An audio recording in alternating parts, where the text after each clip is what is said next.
Welcome to all of you for class 6, chapter number 8, none other than India's climate, in which today we have to discuss about the cycle of seasons. It means winter season, summer season, advancing monsoon and retreating monsoon. फिर उसके आगे पढ़ेंगे start discussion. So we will start our discussion from winter, शीत ऋतु हिंदी में. The winter season in India commences from early December. ठंड की शुरुआत सामान्यतः दिसंबर से होती है, दिसंबर के प्रारंभ से. So this one is the fact what is written in your textbook, that winter season in India commences from early December and it is going to complete. खत्म कब होता है? Finish end of February. दिसंबर के शुरुआत से फरवरी के अंत तक का जो भारत में ऋतु होता है, that will be going to considered as winter season, in which we can consider दिसंबर के प्रारंभ से शुरुआत होती है, फरवरी के अंत में खत्म होता है.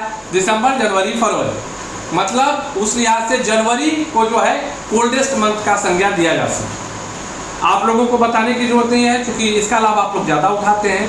आजकल भारतीय शिक्षा व्यवस्था में जाड़े में जो है प्रशासनिक पत्र निर्गत हो जाता है इंस्टीट्यूशंस को कि छुट्टी दे दीजिए, बच्चे ठंड में मर जाएंगे. गर्मी हुई, छुट्टी दे दीजिए, बच्चे गर्मी में मर जाएंगे. पता नहीं, हम लोगों के समय छुट्टियां नहीं दी जाती. हाँ, 10 दिन 15 दिन की गर्मी में एक छुट्टी होती थी, उसके अलावा, और उसमें भी विद्यालय के ऊपर यह होता है. Depends upon the institution that at which time period, in which time period they are going to grant summer leave, या जो परिस्थितियाँ होती हैं. लेकिन अभी अब आप लोगों के लिए सरकार भी सजग रहती है कि हमारे बच्चे हमारे देश का भविष्य, उन्हें छुट्टियों में कोई कमी नहीं होनी चाहिए. सो दिसंबर से फरवरी तक का जो मौसम होता है ठंडे का होता है, इस चीज़ को याद रखिए. एंड शीत ऋतु का मतलब क्या है? Decrement in the average temperature. जो उस देश का औसत तापमान है उसमें घटोतरी होनी चाहिए, उसमें डिक्रीमेंट होना चाहिए. और वस्तुतः जो है इस चीज़ को समझ लेने की आवश्यकता है मूल तौर पर कि इसमें उत्तर की पर्वतमाला का भी एक बहुत बड़ा प्रभाव है,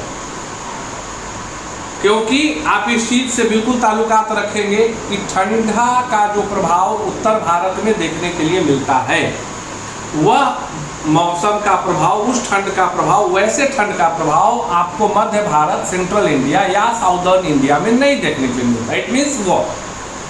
this one is very clear, very simple, कि कहीं ना कहीं जो हिमालयन माउंटेन रेंज है, they are responsible for creating a good impact of winter time period to the people of northern plain. इस चीज से आप बिल्कुल इत्तेफाक रखें.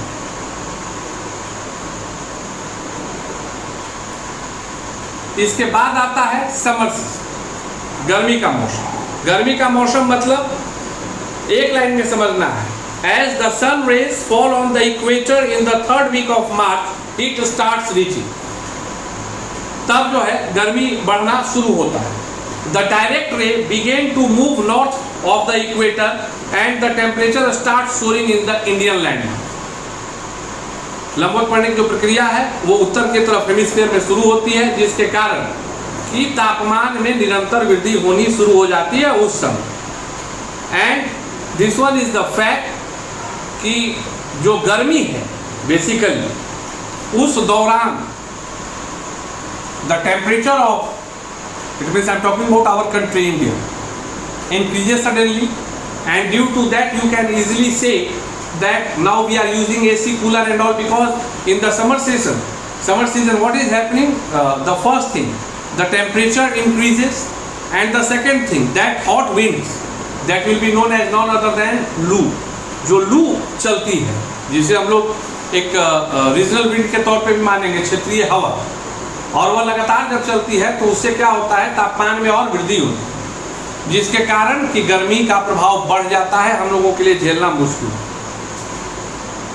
The hot, dry and dusty winds called Lu blow over the northern plain in West Bengal and Assam. काल Baisakhi thunderstorms occurs. They are named after the month of Baishakh April, and some are sometimes so strong that they can even damage trees and the property. Definitely it's the fact. The local shower called mango shower occurs along the coastal region of Kerala and Karnataka, and that whatever the mango shower occurred in Kerala and Karnataka is helpful in the ripening of mangoes. This one is the fact. जाड़ा और गर्मी. अब इसके बाद advancing monsoon, आता हुआ monsoon. दो है, मानसून का आगमन जो भारत के नक्शे पर बंगाल की खाड़ी से ऊपर की ओर उठता है, और मानसून का लौटना. तो जो मानसून का आगमन होता है उसमें जहाँ जहाँ वर्षा होते जाती है, इस दोनों चीज को आप सरल भाषा में समझ लीजिए, बिल्कुल आसानी से समझ लीजिए. Advancing monsoon means when the monsoon winds are coming from the Bay of Bengal to the part of India, and it will move toward, ultimately they have to reach toward the northern mountain region. वहाँ तक जाना, उस जाने के दौरान में जहाँ जहाँ वर्षा होती है, और उस प्रक्रिया को एडवांसिंग मानसून सीजन बोलते हैं. और वहाँ जाने के बाद actually they got a hurdle none other than Himalayan mountain range. कि अब वो आगे नहीं जा सकते, so they have to come back. वो फिर वापस आता है, और उस दौरान कभी कभी क्लाइमेट के सपोर्ट के कारण कहीं कहीं उसके तापमान में ठंड उसको मिलता है, टेम्परेचर डिक्रीज होता है, जिसके कारण जो क्लाउड्स होते हैं जो जाने के दौरान बच गए, वो वर्षा में कन्वर्ट नहीं हो पाए, वो लौटते हुए में वर्षा कराते हैं.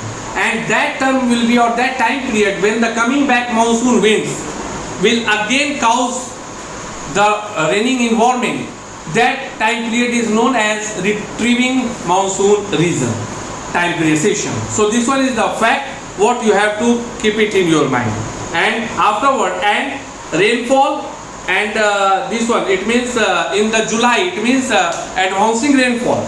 You can check it once in your advancing monsoon season. Here is the picture for July, and this one is the picture for January. कभी कभी जनवरी में भी वर्षा होती है जिससे गेहूं के फसलों को ज़्यादा हानि होता है. This one is the retrieving monsoon season. इसके हिसाब से आप बेहद आसानी से समझ सकते हैं कि हवा किस प्रकार से जाती है पहले, और उसके बाद उत्तर के हिमालय से टकराकर लौटती है. इसके बाद आता है डिस्ट्रीब्यूशन ऑफ रेनफॉल. इसके बाद क्या आता है? Distribution of rainfall. So first of all, it's my request to all of you that make the or take a map of India by any shop, and with the help of diagram show it to me, show the representation of advancing monsoon and retrieving monsoon. It means by one you have to show it that how the wind will enter into our country by which sides. This one is the fact. And how they again moving toward outside, मतलब वो फिर भारत से वापस कैसे लौटते हैं. And afterward we will discuss about distribution of rainfall, and we will move again. Thank you. Have a great day.